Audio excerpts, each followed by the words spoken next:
পাশে থাকলে সঙ্গী, না থাকলে জঙ্গি। আপনারা জামায়াতের প্রতি এই অবস্থানটা আপনাদের কাছে কি মনে হয়, আপনার কাছে কি মনে হয়? উনি যা বলেছেন ঠিকই তো বলেছেন, তাই না? থেকে বলেছেন, এবং এটা ওনার পার্টির স্ট্যান্ড কিনা সেটা আমি নিশ্চিত নই। কারণ যখন জামাতের নেতারা অনেকেই যখন আমার সাথে টকশোতে অংশ নেন, তখন তাদের মধ্যে এই ধরনের স্পিরিট বা বক্তব্য আমি শুনি না সাধারণত। বরং সেখানে তারা অনেকবারই ঐক্যের কথা বলেন। মানে ঐক্যটা হচ্ছে যে আমরা তো একটা ফ্যাসিবাদ বিরোধী আন্দোলনে সবাই ছিলাম, তাই না?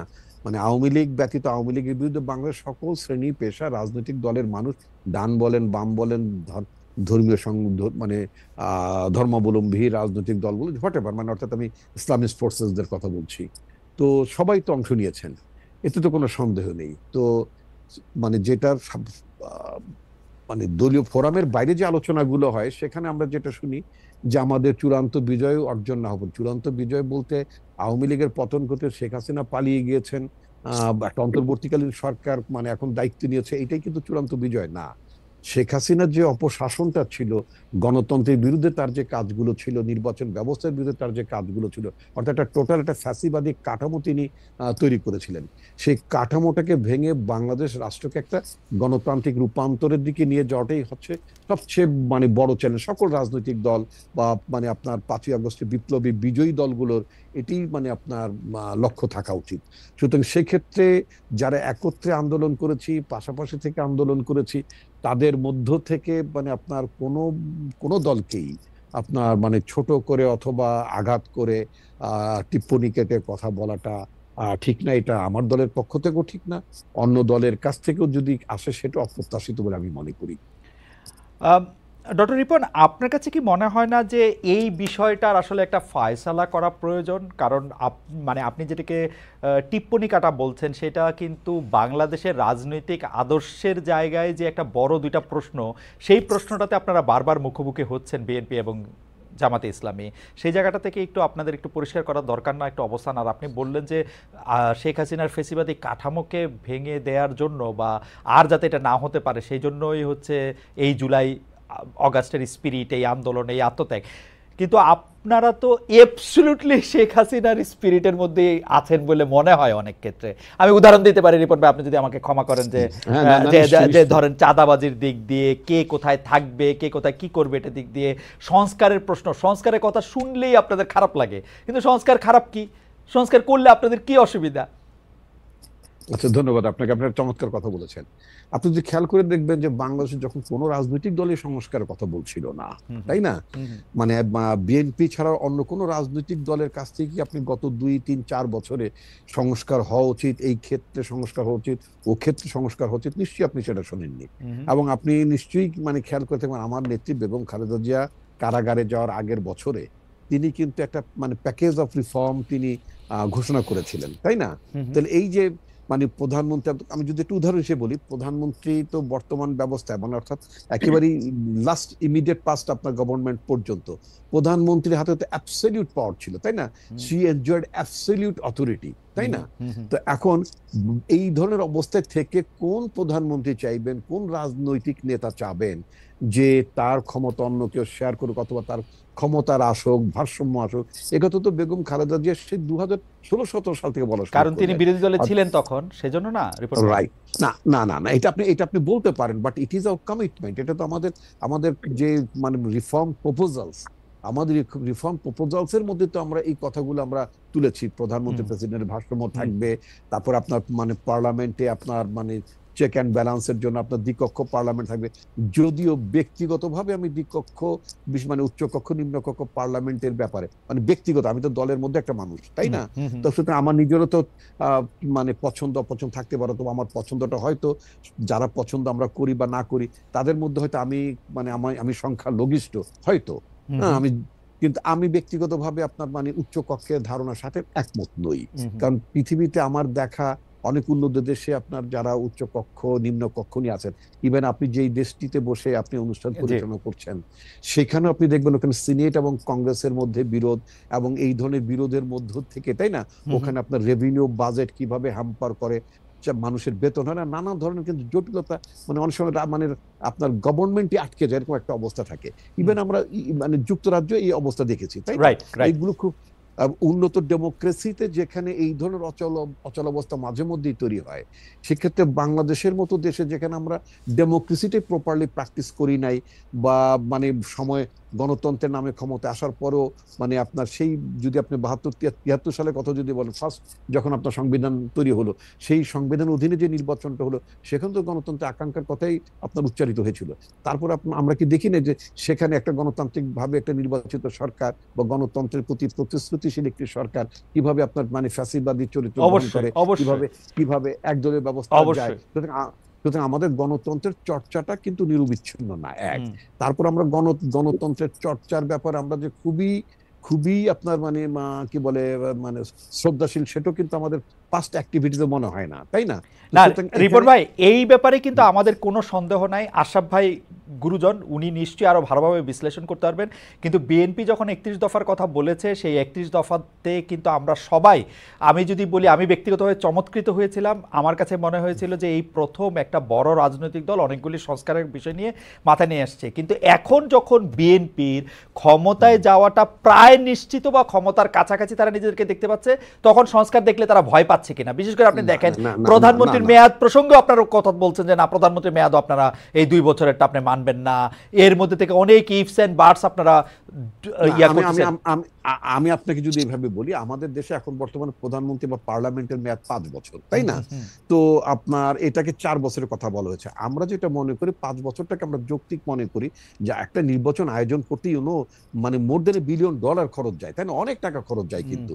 এবং সেই খরচের বিনিময়ে যে আপনার আউটপুটটা আসে, যে জাতীয় লোকেরা আপনার পার্লামেন্টে আসেন, তাই না, যে জাতীয় লোকেরা মন্ত্রিসভায় অন্তর্ভুক্ত হন, সেটা তো খুব আশাপ্রদ না। তো সুতরাং কিছু ব্যক্তিকে আপনার মানে এমপি করার জন্য, মন্ত্রী করার জন্য আপনার একটা টার্মের 1 বছর কমিয়ে দেওয়া মানে হচ্ছে ব্যয়টা 1 বছর আগে মানে বাড়িয়ে দেওয়া। ওকে, আমার মনে হয় যে সংস্কার ব্যাপারে আপনার কথা আমরা আরো একটু শুনবো রিপন ভাই। আরো আমাদের অনেক রকম প্রশ্ন আছে, কিন্তু আমরা এই প্রশ্নটি রেখে দিতে চাই যে সংস্কারের প্রশ্নেই বিএনপির একটা বিরোধিতা এই কারণে দেখা যাচ্ছে কিনা, কারণ বিএনপি মনে করছে যে মজাটা শেখ হাসিনা ক্ষমতা থেকে পেয়েছেন, সেই মজাটার কিছু ভাগ বিএনপিরও পাওয়া দরকার একইভাবে।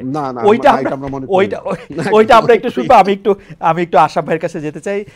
আশরাফ ভাই, আমরা যদি এই বিএনপি জামায়াতের প্রশ্নটা হলো রিপন ভাই যেটা বলছেন যে সেটা আসলে ফয়সালা হওয়া দরকার কিনা, সেই প্রশ্নটা যদি আমরা করি, কিন্তু আমাদের অরিজিনাল প্রশ্নটাও যদি আমি একটু করে রাখি, সেটা হচ্ছে যে গতকাল সাংবাদিকরা যে 71-24 নিয়ে সাবেক উপদেষ্টা বর্তমানে এনসিপির চিফ নাহিদ ইসলামকে যে প্রশ্ন করেছেন, উপদেষ্টা জনাব আসিফ মাহমুদ সজীব ভুঁইয়াকে প্রশ্ন করেছেন, এই প্রশ্ন করা, এই তুলনা করতে চাওয়া, এইটাকে কিভাবে বলবেন, কি বলবেন, এর মধ্যে আপনি রাজনীতি দেখেন কিনা, সাংবাদিকতাকেও বা আপনি কিভাবে বিশ্লেষণ করছেন? আমার অবশ্য কোনো অসুবিধা নাই, আমার কাছে মনে হয় সাংবাদিকরা যে কোনো প্রশ্ন যে কোনোভাবে করতে পারে। আপনার বিশ্লেষণ একটু শুনতে চাই যে এর পেছনে, ভেতরে, বাইরের রাজনীতিটা আপনি কিভাবে দেখেন? এর ভেতরে কিন্তু একটা ব্যাপক রাজনৈতিক বিষয় রয়েছে। কেননা আপনি যদি দেখেন যে গণ অভ্যুত্থানের সময় বা জুলাই আগস্ট থেকে আমরা এই কথাটি বলতে শুনছি যে এটি দ্বিতীয় স্বাধীনতা।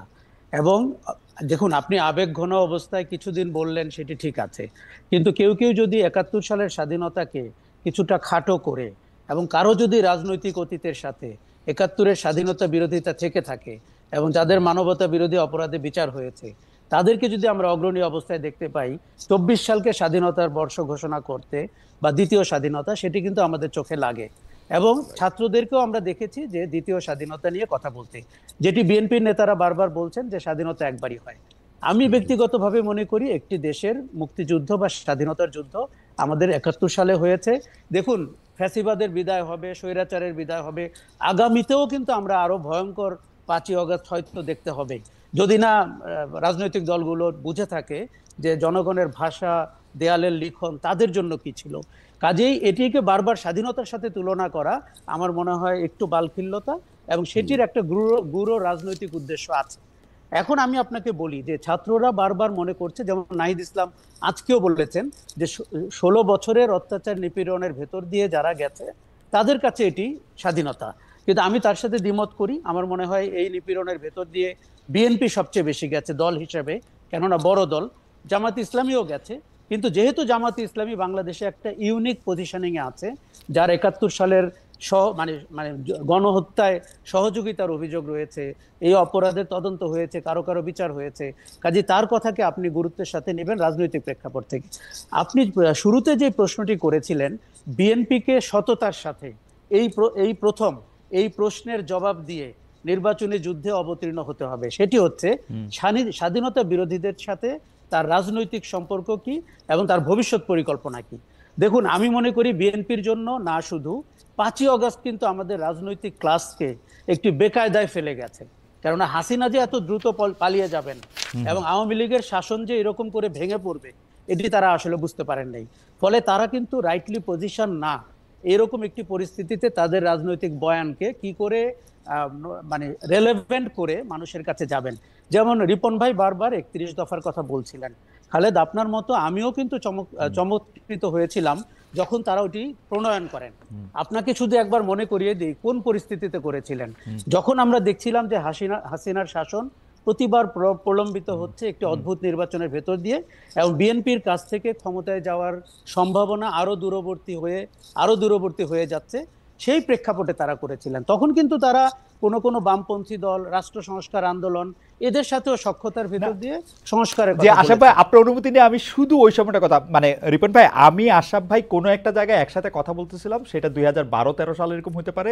সেই সময় 13 সালের নির্বাচনটি হওয়ার পর 14 সালে এসে আমরা শুনলাম, বা 14 সালের নির্বাচনের পর আর কি আমরা শুনলাম যে শেখ হাসিনা 2041 সাল পর্যন্ত ক্ষমতায় থাকতে চান।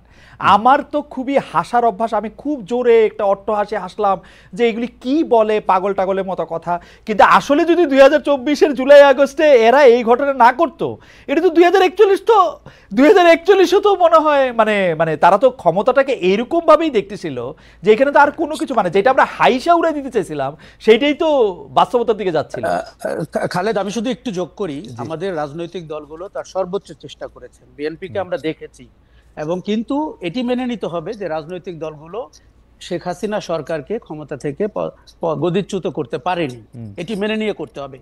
জামাতের ব্যাপারে বিএনপির অবস্থানকে আমরা এখন বলি, দেখুন জামাতকে নিয়ে তারা সরকার গঠন করেছেন এবং ওই সরকার বাংলাদেশে 5 বছর ছিল, এবং আমরা বিএনপির গণতান্ত্রিক মূল্যবোধ বা শ্রদ্ধাবোধের দুটি উদাহরণ আপনাকে আমি দেই। একজন সাবেক রাষ্ট্রপতিকে বিএনপির শাসন আমলে কি করে বিদায় নিতে হয়েছিল আপনি দেখেছেন। তেজগাঁতে একটি উপনির্বাচনে বিএনপি কি ভূমিকায় গিয়েছিল একজন অত্যন্ত আলোচিত ব্যক্তিকে সংসদ সদস্য করার জন্য। কাজে ওই বিএনপিকে 17 বছর আগে আমরা যেভাবে দেখেছি, আজকে তাকে আবার প্রকাশ্যে বলতে হবে তার গণতান্ত্রিক চেতনাবোধ, নাগরিকদের গণতান্ত্রিক অধিকার এবং স্বাধীনতা বিরোধীদের সাথে তার সম্পর্ক নিয়ে তিনি নির্বাচনী যুদ্ধে কিভাবে যেতে চান। দেখুন, সংস্কারটির এখন আলোচনার রাইট টাইম। এই সময় যদি আপনি গাইগুই করতে থাকেন, এই সময় যদি সংসদের মেয়াদ, আপনি বিএনপিকে প্রশ্ন করুন তো 3 বছর আগে কি তারা সংসদের মেয়াদ 4 বছর হলে বিরোধিতা করত? আমি নিশ্চিত বলে দিতে পারি করতো না। প্রধানমন্ত্রী 2 বারের বেশি 3 বার থাকবেন না, এই কথা কি তারা বিরোধিতা করতো না? এখন ক্ষমতা তাদের চোখের নিকটে চলে এসছে, কানের পাশে চলে এসছে, তারা শুধুমাত্র একটি নির্বাচনের অপেক্ষায়। এবং তারা, আপনার মনে আছে কিনা, শেখ হাসিনা বিদায়ের 72 ঘন্টার মধ্যে বিএনপি একটি জনসভা করেছিল। আমি কৌতূহল বশত, কারণ আমি একজন সাংবাদিক, সব মহলে বিচরণ করতে চাই, আমি ওই জনসভায় গিয়েছিলাম। সেখানে তারা 3 মাসের মধ্যে নির্বাচন করে ক্ষমতা ছাড়তে বলেছিল। আমি অবাক হয়ে লক্ষ্য করছিলাম যে তার মানে তারা জুলাইয়ের যে আন্দোলন, অগাস্টের যে ভয়াবহ গণহত্যা, সেটিকে তারা তো কি বিবেচনায় নেয়নি? দেয়ালের লিখন তো 50% তাদের জন্য, শেখ হাসিনার জন্য 50%, বিএনপি, জামাত এবং নাগরিক। আশরাফ ভাই এইটা একটু বোঝার জন্য, নির্বাচনটা এমন কি খারাপ জিনিস? শেখ হাসিনা আমলে তো আমাদের গলায় এই ফাঁস লাগছিল যে আমরা তো কোনো একটা নির্বাচনই পাইতেছিলাম না। তো এখন নির্বাচন হইয়া আসবে, এটা কি এমন, মানে হ্যাঁ জুলাই আগস্টে আন্দোলন নির্বাচনের জন্য হয় নাই, আবার নির্বাচনের জন্য হইছেও তো। শেখ হাসিনা নির্বাচনটা খারাপ বলছি না, এবং আমি আপনাকে বলি বাংলাদেশের লোক 17 বছর নির্বাচন ভোট দিতে পারেনি। একটি রাজনীতি প্রিয় জাতি, যার ভোট প্রিয় জাতি, তাকে আপনি নির্বাচন থেকে বঞ্চিত করেছেন। এফডিসির নির্বাচন ছাড়া আর কোনো নির্বাচন বাংলাদেশে 16 বছরে আলোচিত হয় নাই।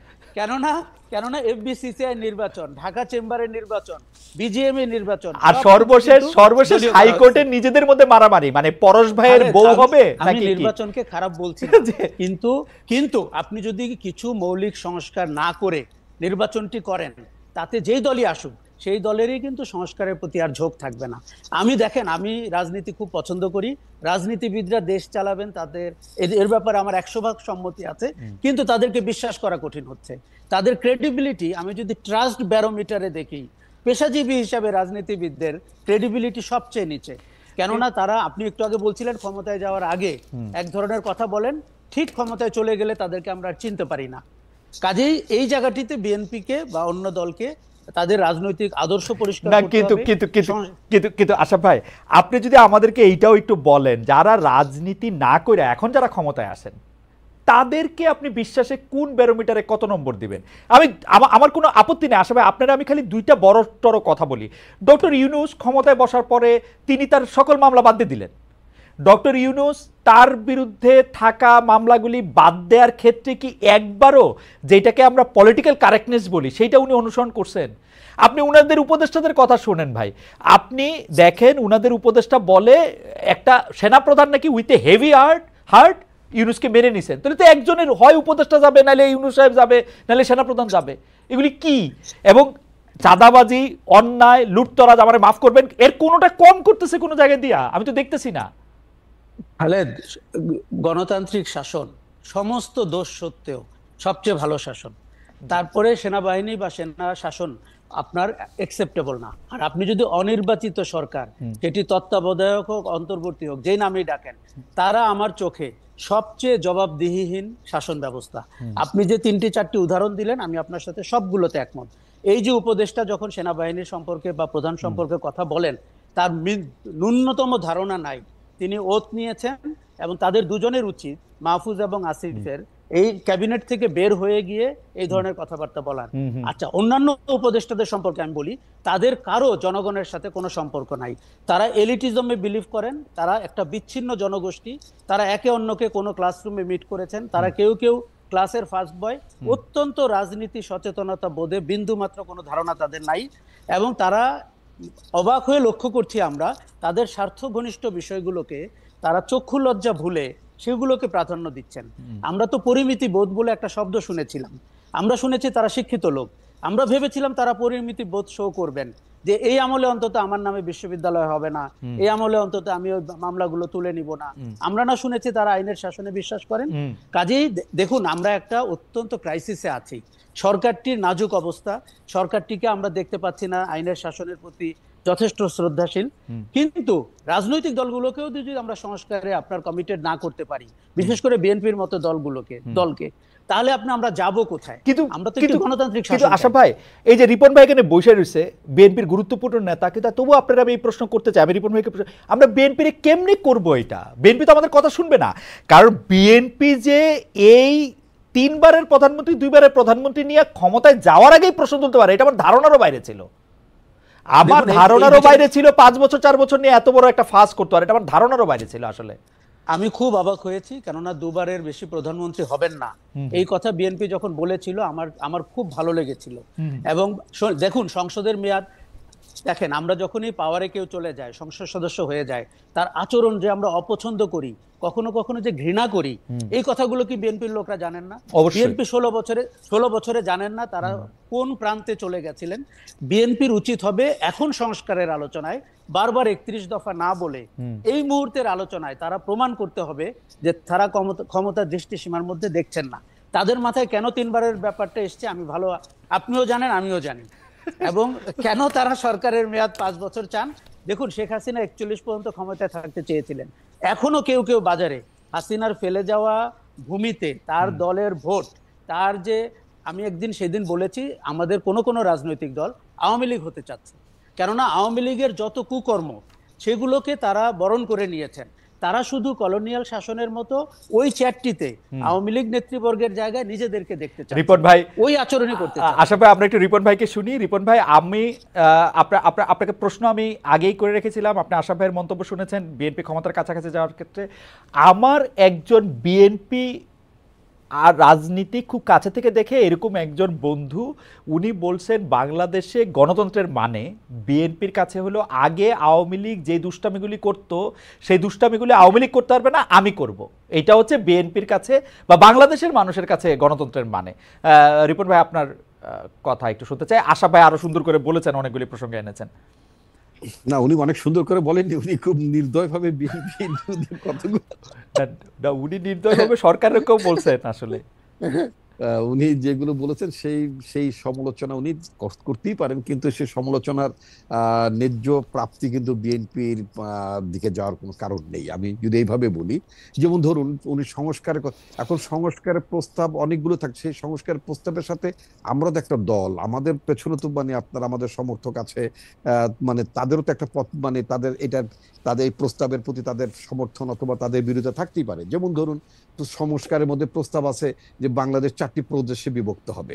4টি প্রদেশে বিভক্ত মানে 4টা প্রাদেশিক পরিষদ হবে, 4টা প্রাদেশিক সরকার হবে, 4টা গভর্নর হবে। আমার দল তো এটা এই এই এই এই দেশটাকে 4টা প্রদেশে করার বা একাধিক প্রদেশে করার এই কনসেপ্ট আমার দল বিশ্বাস করে না, পছন্দ করে না। সুতরাং আমি তো এটা ন্যায্যতেই আমি এই সংস্কার প্রস্তাব বিরোধিতা করতে পারি। যারাই প্রস্তাবগুলো দিয়েছেন তারা কার সাথে কনসাল্ট করে প্রস্তাবগুলো দিয়েছেন। 1 নম্বর হতো যে সংস্কার কমিশন যখন সংস্কার প্রস্তাবগুলো তৈরি করলেন তারা আগেই মানে আপনার রাজনৈতিক দলগুলোর সাথে বসতে পারতেন, সেটা অনেক ভালো হতো। সব তৈরি করে ঘাড়ে চাপিয়ে দেওয়ার তো কোনো মানে আপনার সেটা চাপিয়ে দিতে চাইলেই আমরা সেটা নেব তা না। 5 বছর পর পর আপনার হয় পার্লামেন্ট ইলেকশন হয়, গভর্নমেন্টের পরিবর্তন হয়, আর অনাস্থার কারণে তো অনেক আগেও পরিবর্তন হতে পারে, সেটা আলাদা কথা। এই 5 বছর এবং 4 বছরের মধ্যে ওনারা বলেছেন বলে 4 বছর ঠিক আছে, এটা তো ঠিক। রিপন ভাই, একটা কৌতূহল, শুধু একটা কৌতূহলের জন্য, ডক্টর ইউনূস সাহেবের আমরা সমালোচনা করতে পারি, তার সরকারের সমালোচনা করতে পারি, কিন্তু তিনি যেহেতু সারা পৃথিবী দেখা বিশ্ব বীক্ষণ করা একজন মানুষ, তিনি কিন্তু এই সুযোগ আমাদের সামনে দিয়েছেন যে সংস্কারের মধ্যে কোনগুলি আপনাদের ভালো লাগছে কোনগুলি খারাপ লাগছে সেটি একটি ওয়েবসাইটের মাধ্যমে তিনি প্রকাশ করবেন। আপনারা কি সেটি জানিয়েছেন? এবং আমি আরেকটু বিনয়ের সাথে আরেকটা কথা বলে রাখতে চাই যে 4 প্রদেশ বা পার্লামেন্টের উচ্চকক্ষ নিম্নকক্ষ বাংলাদেশের নাম আলাদা হবে কিনা সেই সব ব্যাপারে আপনাদের নিজস্ব মতামত সংস্কার সেগুলি নিয়ে দীর্ঘ আলোচনা চলতে পারে, কিন্তু এই যে 2 বার থাকবে না 3 বার থাকবে প্রধানমন্ত্রী, আমরা আসলে প্রধানমন্ত্রীর ক্ষমতা কোনোভাবে ব্যালেন্স করবো কিনা সেগুলি নিয়ে আপনারা প্রশ্ন তুলছেন। কিন্তু রিপন ভাই, প্রথম প্রশ্ন আপনারা ওয়েবসাইটে সেগুলি দিয়েছেন কিনা, দ্বিতীয় প্রশ্ন হচ্ছে আপনাদের যেগুলি ভ্যালিড আর্গুমেন্ট, মানে আশরাফ ভাই কিন্তু একবারও বলেন নাই বা আমিও একবারও বলি না, আমি কাউকে বলতেও শুনি নাই যে বিএনপিকে 4 প্রদেশ হজম করে তারপরে সরকার গঠন করতে হবে। এগুলি একেবারেই মুখ্য বিষয় না, খালি আপনারা ক্ষমতার ভারসাম্যটার প্রশ্ন নিয়ে আপনারা কি করছেন এটা অনেক মুখ্য বিষয়। এটা আপনি যেটা মুখ্য বিষয় মনে করছেন না, এটা অনেক মুখ্য বিষয়, কারণ এর সাথে আমার সভরেনিটি এবং আমার স্টেটের সিকিউরিটির প্রশ্ন পর্যন্ত জড়িত আছে। সুতরাং এখানে তো আমাকে অবশ্যই এটার বিরোধিতা করতে হবে। ঠিক আছে, বিরোধিতা করেন, বিরোধিতা করেন। আচ্ছা, আমি আসছি আর একটা পয়েন্টে, যেমন আপনি বললেন যে ওয়েবসাইটে দিতে হবে আমরা কোনটা সমর্থন করি না করি। এটা তো আসলে এমসিকিউ স্টাইল না, এটা তো মেডিকেল বা বুয়েটে ভর্তি হওয়ার এমসিকিউ স্টাইলের প্রশ্নপত্র হওয়ার কোনো কারণ নেই। যেমন আপনাকে ছোট্ট একটা উদাহরণ দিই, আমি জানি আপনি ম্যাজিস্ট্রেসি করেছেন, আপনার লাইফে করেছেন। আচ্ছা, এখন ধরুন আমার বিরুদ্ধে অনেকগুলো মামলা আছে, তো মামলাগুলো যখন ট্রায়ালের পর্যায়ে যখন চলে যায় তখন আদালতে আমাকে জিজ্ঞেস করে যে this are the charges brought against you, আপনি দোষী কি নির্দোষী। আমি কিন্তু অনেকেই এক কথায় বলেছেন যে হুজুর আমি নির্দোষ। আমি কিন্তু আদালতে সেই ব্যক্তি, আমি কিন্তু আধা ঘন্টা দাঁড়িয়ে আমি আদালতের পারমিশন চেয়েছি যে আমি কেন নির্দোষ এই ব্যাপারে আমাকে বলতে দিতে হবে। আমি নির্দোষ, আমি দোষী নই। আপনার বিরুদ্ধে আমার বিরুদ্ধে চার্জেস এনেছে সেগুলোর সাথে আমি একমত নই, এগুলো সব মিথ্যা কথা। কিন্তু কেন মিথ্যা কথা, কেন আমাকে ফাঁসানো হচ্ছে, এই ব্যাপারে আমি এক্সপ্লেনেশন অবশ্যই এক্সপ্লেনেশন দিবেন। কিন্তু রিপন ভাই, আমার প্রশ্ন, আপনি আমাদের নেতা, আপনার কাছে আমার প্রশ্ন যে ওয়েবসাইটে কি জায়গা কম ছিল, এক্সপ্লেনেশন করতে কি কোনো বাধা ছিল? হ্যাঁ, মানে এটা তো আপনাকে টিক দিতে বলে নাই, আপনি লাইন লিখতেন 10টা। হ্যাঁ, লেখা আছে তো, লিখতে আমরা কি চাই না সেটা আমরা অবশ্যই না সেটা সংস্কারের প্রশ্নে রিপন ভাই, সংস্কারের প্রশ্নে আমি সংস্কার প্রশ্নের কথাই বলছি, সেগুলো কিন্তু আমরা বিশদভাবেই কিন্তু আমরা এক্সপ্লানেশন দিয়েছি যে কেন আমরা এটা চাই না বা কি বৃত্তান্ত।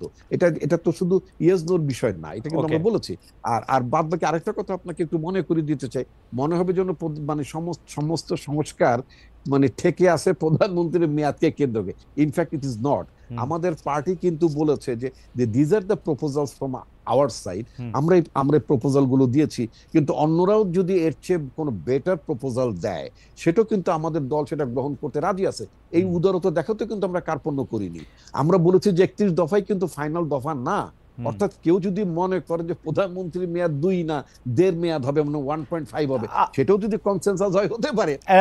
না রিপন ভাই, আপনার সাথে তো কথা কয়ে পারবো না, কিন্তু আমি আশরাফ ভাই আরেকটা যে প্রসঙ্গ তুলছেন সেই প্রসঙ্গটার ক্ষেত্রে আমি আপনার একটু দৃষ্টি আকর্ষণ করতে চাই। সেটা হচ্ছে যে আপনারা কি মনে করে মানে 5 আগস্টের 3 দিন পরে আয়োজিত, আমি ধরে নিলাম এটা 5 দিন পরে আয়োজিত একটা সংবাদ, একটা বৈঠকে আপনারা 3 মাসের মধ্যে ইলেকশন চাইছেন, এবং আপনারা যে দ্রুত ইলেকশন কেন চাইতেছেন, মানে ইলেকশন করে কেন, আপনাদের কি হয়েছে? না না না, আপনি একটা রেলিভেন্ট কোশ্চেন করেছেন। এই আশরাফ ভাই তুলছে ঘটনাটা। জি হ্যাঁ হ্যাঁ, আমি এই ব্যাপারে দায়টা, মানে যদি দায় হয়, সে দায়টা আমি নিতে রাজি আছি। আপনি জানেন যে আমার পার্টি যতবার ক্রাইসিসের মধ্যে যায় বিভিন্ন সময়, তখন কিন্তু পার্টির আমি একটা মুখ্য ভূমিকা পালন করতে নির্দেশিত আমি দায়িত্ব পালন করি। ঠিক এবারও কিন্তু আপনার এই 5ই আগস্টের পূর্ব মুহূর্তে যখন আমাদের অনেক নেতৃবৃন্দ আপনার কারাগার ছিলেন, সামহাও আমি মোটামুটি আমি অ্যারেস্ট এসকেপ করতে পেরেছি। আমি কিন্তু মানে দলকে টেক আপ করার জন্য, পার্টি অফিস মানে আপনার টেক ওভার করার জন্য আমি নির্দেশিত ছিলাম। এবং এই যে মানে আপনার 3 দিনের মধ্যে যে আমরা একটা জনসভা করেছিলাম, ওই জনসভাটা আয়োজন করার পেছনে মুখ্য ভূমিকা আমারই ছিল। আমরা মনে করি যে যখন হোসেন মোহাম্মদ এরশাদ সরকারের যখন পতন ঘটলো, আপনার নিশ্চয়ই খেয়াল আছে 80s, তাই না? তো তখন আমরা কি করলাম, একটা দীর্ঘ সামরিক শাসন, 9 বছরের সামরিক শাসন, অনেক কিছু তো ছিল এরশাদের, তাই না? আপনার এই যে রাষ্ট্রধর্ম ইসলাম করা থেকে শুরু করে 7ম সংসদে হোয়াট নট। কিন্তু আমরা জাস্টিস শাহাবুদ্দিনের নেতৃত্বে আমরা কি 90 দিনের মধ্যে কি আমরা একটা মানে ভালো নির্বাচনের, সবচেয়ে এই পর্যন্ত বাংলাদেশের আয়োজিত নির্বাচনের মধ্যে সবচেয়ে ক্রেডিবল ইলেকশন মানুষ মনে করে, সেই নির্বাচনটা আমরা আয়োজন করতে পেরেছি। আমরা মানে একটা গণতন্ত্রের পথে আমরা হাঁটতে পেরেছি। একটা পার্লামেন্টারি সিস্টেম অফ গভর্নমেন্ট ত্রুটি বিচ্যুতি থাকা সত্ত্বেও আমরা শুরু করতে পেরেছিলাম, তাই না? এটা তো সম্ভব ছিল। এবং আপনার অনেকগুলো কারেকশন করি আমরা শুরু করেছিলাম। আমি যদি উদাহরণটা নিয়ে আপনার বর্তমান অন্তর্বর্তীকালীন সরকারের আইন উপদেষ্টা আসিফ নজরুলের উদাহরণটা যদি এই ওনার একটু বক্তব্য, উনি বলেছেন যত সংস্কার প্রস্তাব এসছে এর 50% 1 মাসে করা সম্ভব। তাহলে আমার বক্তব্য যদি 50% যদি 1 মাসেই সম্ভব হয়, আমি ওনার কথাকে কোট করে বলতে চাই, যদি 1 মাসে যদি অর্ধেক সংস্কার যদি আপনার করা সম্ভব হয়, বাকি অর্ধেক করার জন্য আরো 2 মাস 3 মাসই। ওকে রিপন ভাই, আমরা একটু আশরাফের কাছে যাই, শুধু আমি আমার কথাটা বলে রাখি। না আপনি শেষ করবেন? জি শেষ করেন। জি খালিদ আমাকে আরেকটু কথা বলবেন। আমি শুধু মানে আশরাফ কায়সার নির্বাচনের বিরোধিতা করেননি বা আপনিও করেননি। আমি শুধু এটা বলছি, পৃথিবীর কোন দেশে যখন কোনো গণঅভ্যুত্থান হয়, সেই গণঅভ্যুত্থানের পরে সেই রাষ্ট্রের গণতান্ত্রিক উত্তরণের জন্য নির্বাচন ছাড়া আর কোনো পথ ছিল? ইভেন যদি 69 সালে যে তৎকালীন সময় যে গণঅভ্যুত্থান হলো, যে গণঅভ্যুত্থানের পরবর্তী 70-এর নির্বাচন, তারপরে বাংলাদেশ সৃষ্টি মুক্তিযুদ্ধের মধ্য দিয়ে, সেখানেও কিন্তু 70টা নির্বাচন ছিল। শ্রীলঙ্কায় যে আপনার ওখানকার যে শাসক পালিয়ে গেল রাজা পাকসে, সেখানেও কিন্তু গণতন্ত্র উত্তরের জন্য নির্বাচন ইজ দ্য অ্যান্সার। আপনি রাষ্ট্রের যে আপনার ডেমোক্রেটিক গ্রাজুয়েশন দিকে যদি আপনি যেতে চান, তো নির্বাচন তো অন্য কোনো পথ নাই। আপনার সংস্কার তো বছরের পর বছর আপনি সংস্কার করবেন, সংস্কার তো কোনোদিন শেষ হবে না আপনি, তাই না? এই সংস্কার তো চলমান। যখনই আপনার কাছে মনে হবে এই জায়গা ঠিক হচ্ছে না, আপনি আবার সেই জায়গা। না, আমি আপনার সাথে 100% একমত। আমি শুধু একটু আমার 2 পয়সা দিয়ে রাখি। আমার 2 পয়সা হচ্ছে যে আমি ডক্টর আসিফ নজরুলের সাথে একমত যে তিনি বলছেন যে 50% সংস্কার 1 মাসের মধ্যে করা সম্ভব। সেই হিসাবে ঐকিক নিয়ম করলে 100% সংস্কার 2 মাসের মধ্যে করা সম্ভব, যদি বিএনপি এর মধ্যে থেকে বলতো যে আমি সংস্কার মানি না। যদি বিএনপি বলতো যে আমিও সংস্কারের পক্ষে, আমি সংস্কার করতে চাই, তাহলে 2 মাসের মধ্যে সংস্কার হয়ে যাওয়া সম্ভব, সকল কিছু হয়ে যাওয়া সম্ভব, এতদিনের মধ্যে ইলেকশনও হয়ে যাওয়া সম্ভব। আমার ধারণা বিএনপি ইলেকশন একটু পিছাইতে চায়, সেই জন্য নানা ধরনের বাগরা তারা বাজাচ্ছে এবং এই সরকারকে যতটা অসহযোগিতা করা সম্ভব ততটা অসহযোগিতা করতেছে। এটা হচ্ছে আমার প্রস্তাব। আপনার কাছ থেকে এই ব্যাপারে আমি শুনবো। আমি একটু আশরাফ ভাইয়ের কাছে যেতে চাই। আশরাফ ভাই, আপনি একটা গুরুত্বপূর্ণ বিষয়, মানে বিএনপি এবং জামায়াতের যে মুখোমুখি অবস্থান, সেটা আপনি পরিষ্কার করতে বলছেন।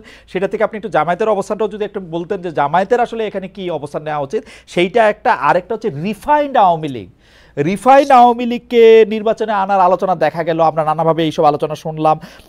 সোশ্যাল মিডিয়ায় থাকা যারা আওয়ামী লীগ আমরা যাদেরকে দেখি তারা ফিরবে কি ফিরবে না সে ব্যাপারে তারা এখনো সিদ্ধান্ত নিতে পারে না। শেখ হাসিনা না থাকলে খুব বড় গলায় আমরা দেখতে পাচ্ছি সোশ্যাল মিডিয়ায় যে তারা এটাতে আসবেই না, এই নির্বাচন প্রত্যাখ্যান করবে। কিন্তু আওয়ামী লীগের রাজনীতি নিয়ে যে জুলাইয়ের মিত্ররা বিবাদে জড়ায় পড়ছে তাকে আপনি আসলে কিভাবে দেখতেছেন? আমাদের মনে রাখাও যে জুলাই আগস্ট বা গত 16 বছর 17 বছর নিয়ে আওয়ামী লীগের কিন্তু কোনো রকম অনুতপ্ত হওয়ার আলামত নাই, বরং ডক্টর ইউনূস কতটা ব্যর্থ, তার সরকার কিছু পারতেছে না, এইসব গান গেয়ে তারা জানি কি কি বলতে চেষ্টা নিয়ে কেন জুলাইয়ের মিত্রদের মধ্যে এটা হলো, এটা একটু। প্রথম কথা আমি বলি যে জুলাইয়ের মিত্রদের মধ্যে এখন ভোটের অঙ্ক কাজ করছে, তারা রাজনৈতিক গেইন পাওয়ার চেষ্টা করছেন। আওয়ামী লীগের সংগঠনের যে ভোট রয়েছে, সমর্থকদের যে ভোট রয়েছে, এখন আওয়ামী লীগ নির্বাচনে এলে নামকাও আসতে একটা পার্টিসিপেটরি নির্বাচন হলো, কিন্তু তারা ক্যান্ডিডেট দিতে পারবে না। অতএব আওয়ামী লীগের ভোটগুলো পেয়ে সব দল, 3টি দল স্বপ্ন দেখছে যে এখান থেকে বেনিফিশিয়ারি হয়ে পার্লামেন্টে তারা সংখ্যাগরিষ্ঠ আসন করবে। কিন্তু এইখানে তারা যেটি ভুলে যাচ্ছে নীতি নৈতিকতার প্রশ্নটি, যে আপনি কাউন্সিলরের সাথে কমিশনারদের সাথে যে আলাপ করছেন সেই লোক তো বন্দুক হাতে জুলাইতে রাস্তায় ছিল, কাজে তখন আপনার দ্বিধা লাগছে না ভাবতে যে শহীদদের রক্তের উপরে দাঁড়িয়ে আপনি বেইমানি করছেন? আমরা 3টি দলকেই তাদের কোনো কোনো আচরণে দেখতে পাচ্ছি গণ অভ্যুত্থানকে ভুলে যেতে, এবং কোনো দল গণ অভ্যুত্থানের চেতনাকে পাশ কাটিয়ে নির্বাচনকে সামনে এনে তাদের ক্ষমতায় যাওয়ার পথ সুনিশ্চিত করতে চাচ্ছে। এখন আমি আপনাকে বলি যে বিএনপির ব্যাপারে তার একটা পারসেপশন তৈরি হয়েছে যে বিএনপি সংস্কার চায় না, না চেয়ে নির্বাচন করে ক্ষমতায় যেতে চায়। এখন তার মনে হয়তো ভালো 2-1টি সংস্কার থাকতেও পারে। আমি কিন্তু তারেক রহমানের বক্তব্যে সবচেয়ে ইমপ্রেসড গত 7 মাসে। উনি আগ বাড়িয়ে অনেকগুলো কথা বলেছেন যেটা বিএনপি নেতৃত্বকে আমি খুব একটা বলতে শুনিনি, কিন্তু সেগুলোকে তো আমাদের লিপিবদ্ধ করে ঐক্যমত্যে সিগনেচার সহ থাকতে হবে যে this is what we agri. সেই জায়গাটিতে আপনি দেখেন বারবার আমরা অন্তর্বর্তী সরকারের কথা বলছিলাম, আমি অন্তর্বর্তী সরকারকে খুব একটা বিশ্বাস করতে চাচ্ছি না, কেননা তাদের ক্রেডিবিলিটি খুব একটা হাই না। তারা কিভাবে নির্বাচিত হয়েছেন? আমি 5 তারিখ থেকে প্রশ্ন করেছি এই উপদেষ্টাদেরকে কে নির্বাচিত করেছে, এই গোমর কিন্তু আমি এখনো উত্তর পাইনি। 5 থেকে 8-এ বাংলাদেশে কি ঘটেছে, কে উপদেষ্টাদের সিলেক্ট করলেন? কাজে আমরা চাই তাদের মেয়াদ স্বল্প হোক, নির্বাচন তারা দিক, এবং আমরা অনির্বাচিত সরকারের আওতায় দেশ চলুক, এটা আমরা চাই না। আমরা নির্বাচনের পক্ষের মানুষ, কিন্তু সেই নির্বাচনের আগে তো আপনাকে কিছু কথা একমত হতে হবে, নালে তো আবার আপনি একটি আওয়ামী লীগ বা একটি হাসিনা সরকারের মতোই সরকারে চলে গেলেন। কাজেই আমি কিন্তু ভেবেছিলাম যে অন্তর্বর্তী সরকারের না, বিএনপি সবচেয়ে বেশি সংস্কারে অগ্রণী ভূমিকা পালন করবে। বিএনপি আগ বাড়িয়ে বলবে যে সরকার যেন বাধ্য হয় এই সংস্কারগুলোকে করতে, অথবা জামাত অথবা জাতীয় নাগরিক পার্টিও যেন বিএনপির সাথে সুর মিলাতে পারে। আমরা বিএনপিকে ওই জায়গাটিতে দেখতে পাচ্ছি না। মানুষের পারসেপশন তৈরি হয়েছে আপনি সংস্কার চান না, আপনি নির্বাচন চান, কিন্তু বিএনপিকে এটা ক্লিয়ার করতে হবে। দেখুন পারসেপশন, খালেদ আপনি খুব ভালো জানেন, পারসেপশনটাইকেই ব্যাটল করতে হয়। Perception is reality, right? Absolutely. এইবার রিফাইন্ড আওয়ামী লীগ সম্পর্কে আমি বলি, আমি ফ্যাসিবাদের উপরে যতটা পড়াশোনা করেছি, বাংলাদেশ আওয়ামী লীগের সমর্থক, কর্মী, শুভানুধ্যায়ী, কমান্ডাররা আমার কাছে একটি নতুন বিস্ময়। তারা অনুশোচনাও করেননি, তারা দোষ স্বীকার করেননি, তারা গণহত্যার দায় নেন না, তারা উল্টো ওই গণহত্যাকে পাশ কাটিয়ে অ্যাজ ইফ পৃথিবীতে কিচ্ছু ঘটে নাই, তাদের গতকালকে জন্ম হয়েছে, তারা ইউনূস সরকারের সমালোচনা করেন, ছাত্রদের দুর্নীতি নিয়ে কথা বলেন। দেখুন এগুলোতে আমার কোনো সমস্যা নাই ফ্যাক্ট বেস হলে, কিন্তু তারা গুজব নির্ভর, তারা মিথ্যাচার করছেন। তাদের মুখে আপনার সবচেয়ে নিরীহ লোকটিকেও আওয়ামী লীগ সমর্থিত আমি আজ পর্যন্ত অনুশোচনা করতে দেখিনি। এটি আমার কাছে খুব ভয়ের, কেননা বাংলাদেশের রাজনীতি আমরা যতটা বুঝি, আওয়ামী লীগকে ক্ষমতার বাইরে রাখা, দেশকে স্থিতিশীল রাখা কিন্তু খুব কঠিন কাজ, কারণ একটি মিলিটেন্ট সংগঠন এবং যাদের এখন টাকা পয়সা আছে, আপনি জানেন 15-16 বছরে তারা প্রায় 233 কোটি টাকা নিয়েছে। কাজেই রিফাইন্ড আওয়ামী লীগ বলে যে প্রপোজালটি বাজারে এসছে, এটি অত্যন্ত অযৌক্তিক, অগ্রহণযোগ্য। এটি আওয়ামী লীগের করিডোর থেকে পাশ হয়ে কোথাও বাজারে আসবে না। আপনি এখন বলুন যে স্পিকার মহিলাটি ছিলেন, তিনি কিভাবে স্পিকার হয়েছেন 3 বার, তিনি কিভাবে এমপি হয়েছেন? যেই সাবির হোসেন চৌধুরীর কথা হচ্ছে, অথবা সোহেল তাজ, অথবা ঢাকার যে ভোটহীন মেয়র যিনি নির্বাচন ছাড়া মেয়র হয়েছেন, এরা কি করে ভালো আওয়ামী লীগার হয়ে গেল আপনার কাছে? না, তারপরে আমি এখন পর্যন্ত একজন আওয়ামী লীগের সমর্থককেও প্রকাশ্যে বলতে দেখি নাই যে এই কাজগুলি ভুল হয়েছে। তারা শুধু বলেন যে ইউনূস সরকার ব্যর্থ। হ্যাঁ, আমাদেরই এখন আবার ফিরে আসতে হবে কারণ তারা দেশ চালাতে পারতেছে না, তার 150টা কারণ আছে। দেখুন, আমি খালেদ গণ অভ্যুত্থানকে বাংলা মানে অত্যন্ত পিওর ফর্মের জনগণের অভ্যুত্থান বলে বলতে পছন্দ করি। কেননা এই ছেলেগুলো 50 জনও ছিল না জুলাই মাসের 1 তারিখে, আমি যতটুকু জানি। এরা কিন্তু, আমি এটাকে নাম দিয়েছি ক্রাউড সোর্স রেভলিউশন। তারা বিভিন্ন জায়গা থেকে হ্যাভারসেক নিয়ে ক্যাম্পাস থেকে এসে হাসিনার বিদায় ঘটিয়ে আবার কেউ কেউ ক্যাম্পাসেই ফেরত গেছে। রাজনৈতিক দলগুলোর কোনো কাঠামোর ভেতরে বাংলাদেশের মানুষ রাস্তায় নামে নাই। পরপর 3টি খারাপ নির্বাচন হওয়ার পরেও, এত মানুষ গুম খুন হওয়ার পরেও, এত অত্যাচার হওয়ার পরেও, তার মানে হচ্ছে জনগণের হাতে শেখ হাসিনার বিদায় হয়েছে, জনগণের হাতে, ছাত্র জনতার হাতে আওয়ামী লীগ শাসনের পতন হয়েছে। এইরকম ন্যাক্কারজনক, এরকম লজ্জার পতন এই আওয়ামী লীগের একটি লোকও এখনো স্বীকার করছে না, গণহত্যার দায় নিচ্ছে না। উল্টো আপনার প্রতিদিন তারা মিথ্যাচার করছে। তারা অভ্যুত্থানের স্বপ্ন দেখে রাতে ঘুমাতে যায়। এবং আমি বাংলাদেশের চলচ্চিত্র অঙ্গন, শিল্পী, সাহিত্যিক, সাংবাদিক, কিছু পলাতক সম্পাদক, তাদের সামাজিক মাধ্যমের স্ট্যাটাস দেখলে মনে হয় যে এইটা হচ্ছে তাদের একটা কর্ম, যে তারা ইউনূস সরকারকে, আপনি খেয়াল করে দেখবেন তারা বিএনপির কোনো সমালোচনা করে না। উল্টো বিএনপি বিষয়ক মন্ত্রী যে লোকটা ছিল, সে কিন্তু ঘটনার 3 দিন পর 5 দিন পর থেকে তারেক রহমানকে জনাব, মাননীয় ইত্যাদি বলছেন। মতলবটা কিন্তু ভয়ঙ্কর। এবং যে অপতথ্যমন্ত্রী ছিল, সে কিন্তু এখন আমাদেরকে কি সব একাডেমিক তথ্য ভিত্তিক কথা বলার চেষ্টা করছেন।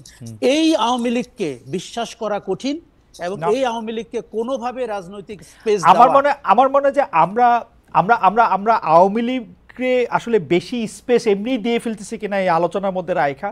কারণ জনগণের মধ্যে আমি এইটা একদম জনগণের হাতে পতনটারে আমি একদম মনে করি যে সঠিক 3টা শব্দ। কিন্তু আশা ভাই, আপনি 1 মিনিট আর একটু বলবেন কিনা, যেটা জনগণের হাতে পতন আপনি বলতেছেন, এই কথার জন্য আপনি আজকে ট্রল হতে পারেন। কারণ আমরা দেখতে পাইতেছি শেখ হাসিনার পতন ঘটায় 1 2 3 4 5 10 জন, 12 জন, 15 জন ছাত্র যারা বিসিএস পরীক্ষা দেওয়ার জন্য, ওইখানে কোটা থাকবে কি থাকবে না ওইটা দেওয়ার জন্য যারা আন্দোলন করতে গেছিল, তারপরে তাদের প্রেশার অন্য অনেক কিছুতে তারা আসলে স্বীকার করে নাই এবং তারা ওখানে দাঁড়িয়েছিল, প্রাণ দেওয়ার জন্য প্রস্তুত ছিল। সেই 12 জনই আসলে শেখ হাসিনাকে সরাইছে এবং সেই জন্য তারা 135টা গাড়ি দিয়ে চলবে, সেই জন্য আজকে তারা যাকে ইচ্ছা যা খুশি তাই বলবে। মানে এইটারে আপনি আসলে কি হয় দেখেন, 24 আর 71 মিলায়া একটা কাহিনী করবে, যেটা ইচ্ছা সেটা তারা করতে থাকবে। এটা কেমন কথা? দেখুন, 71কে আমি দূরে রাখতে চাই, এবং যারা 71কে 24-এর কাছে টেনে আনেন, দেখুন কিছু মিল তো আছে। আমরা মুক্তির কথা বলতে চেয়েছি, ফ্রিডম অফ স্পিচ চেয়েছি, সেগুলো কিন্তু তাত্ত্বিক কথা। কিন্তু ফ্যাক্ট হিসাবে 1971 মুক্তিযুদ্ধ, এগুলোকে যত দূরে রাখা যাবে 24-এর গর্ব তত ইউনিক হবে।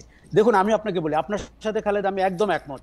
আওয়ামী লীগকে আমরা আমাদের মাইন্ড স্পেস থেকে বিচার করছি, 24-এর সিগনিফিকেন্স দিয়ে বিচার করছি না।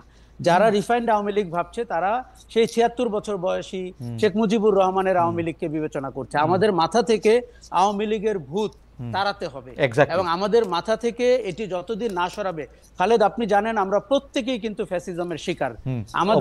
আমাদের প্রত্যেকের চেতনার মধ্যে এক টুকরো হাসিনা ঢুকে গেছে, এক টুকরো আওয়ামী দুঃশাসন ঢুকে গেছে। আমাদের কারো কারো আচরণে, ইভেন 5ই আগস্টের পরে আমি আওয়ামী লীগের আচরণ দেখতে পাই। কেননা তারা, আমাদের কোন নতুন জেনারেশন ভাবতে শুরু করেছিল দল তো একটাই, শাসন তো একটাই, এবং বিকল্প নাই, এবং কোনো বিকল্প নাই। দেখুন, আপনি জানেন আমি পুনর্বাসন কেন্দ্রের কথা বলেছি। আওয়ামী লীগ সমর্থকদের পুনর্বাসন কেন্দ্রে নিতে হবে এই ফ্যাসিজম থেকে বের করতে হলে। কাজেই আমি মনে করি যে আমাদের সময়ের দিকে তাকিয়ে, ঘটনার দিকে তাকিয়ে আওয়ামী লীগকে দেখতে হবে। এবার বলি, এই যে সরলীকরণ করা, যে 10 জন ছেলে 12 জন ছেলে শেখ হাসিনার পতন ঘটিয়েছে, এটি আওয়ামী লীগের জন্য সবচাইতে বড় প্রায়শ্চিত্ত। কেন? আমি দেখেছি লক্ষ লক্ষ মানুষ, আমি রাস্তায় ছিলাম, লক্ষ লক্ষ মানুষ নেমেছে, তাদের লক্ষ লক্ষ কারণ আছে। কেউ গুম খুনে স্বজন হারিয়েছে, কেউ শেয়ার মার্কেটে টাকা হারিয়েছে, কেউ ভোট দিতে পারেনি, কেউ আওয়ামী দুঃশাসনের শিকার হয়েছে। এবং এগুলোকে যখন আপনি বিবেচনায় না নিবেন, আপনার মাথায় ঢুকে থাকবে এক কোটা।